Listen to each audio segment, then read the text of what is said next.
Thank you for watching Scary Bear Attacks. If you like this episode, please remember to hit the like button and leave a comment or two, then subscribe and click on the bell to receive notifications of whenever we release new videos. Also, please remember to share them to your social media. We've mentioned the Transfăgărașan Road in Romania's Carpathian Mountains in prior episodes, but today's incident is unique from anything we've discussed here before.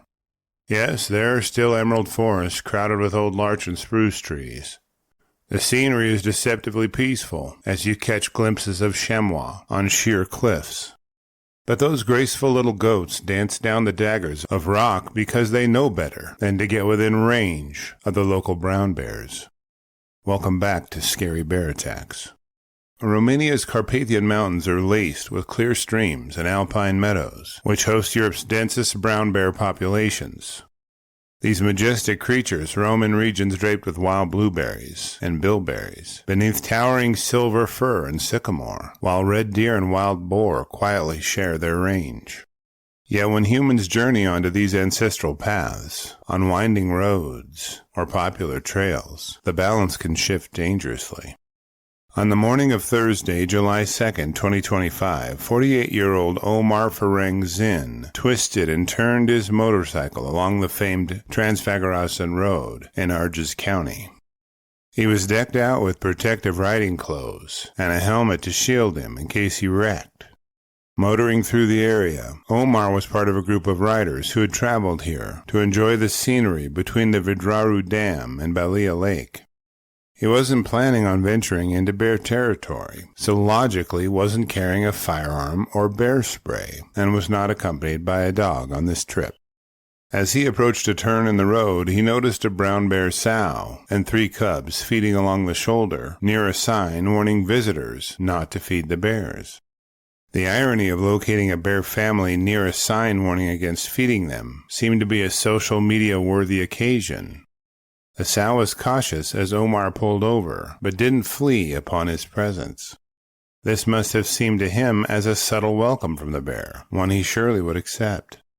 Now Omar had no way of knowing, but this sow had a bit of a torrid past. There had recently been 2 other incidents in which foreign tourists had overstepped their bounds and gotten too close to the protective mama bear, and she had not taken the trespass as tolerantly as the authorities would have liked. Having inflicted minor wounds on the tourists, she slipped away before her identity could be confirmed, but officers had their suspicions. As Omar snapped pics and filmed a few seconds of video, the small sow approached him slowly. She circled in an indirect path, leading her closer and closer to him. Once she was about 10 yards from him, Omar turned his back to her and pointed at her on the screen of his cell phone. He snapped several photos as a broad smile overtook his face, sheltered in his riding helmet. The sow eventually worked her way toward the brush near the gravel bar and began searching for her cubs.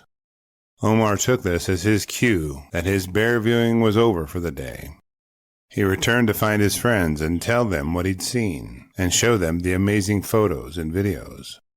If you'd like to see the pictures, I've posted them on the Patreon account link below, as they would not pass YouTube standards for inclusion in this episode. The following day, Omar decided to return to the spot where he saw the bear family, this time bringing some food for them.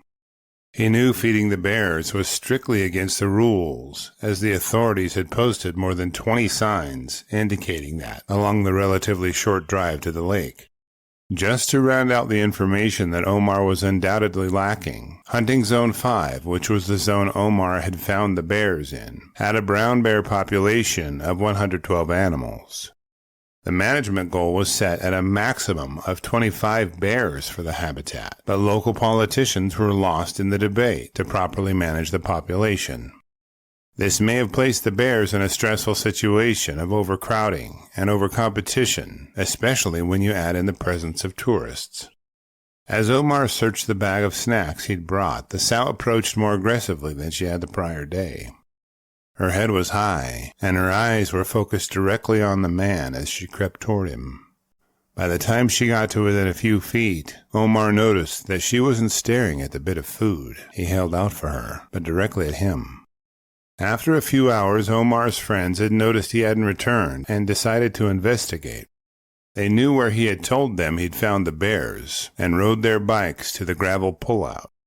Parked neatly on the side of the gravel, they found Omar's motorcycle and confirmed it was his by matching the license plate.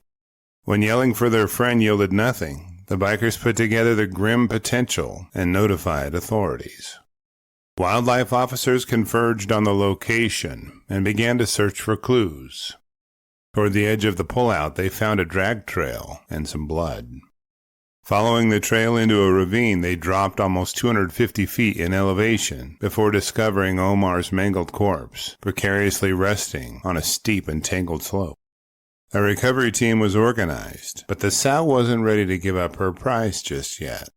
As the recovery teams worked on fastening Omar's corpse to a litter, the sow emerged from the bushes and bluff charged them.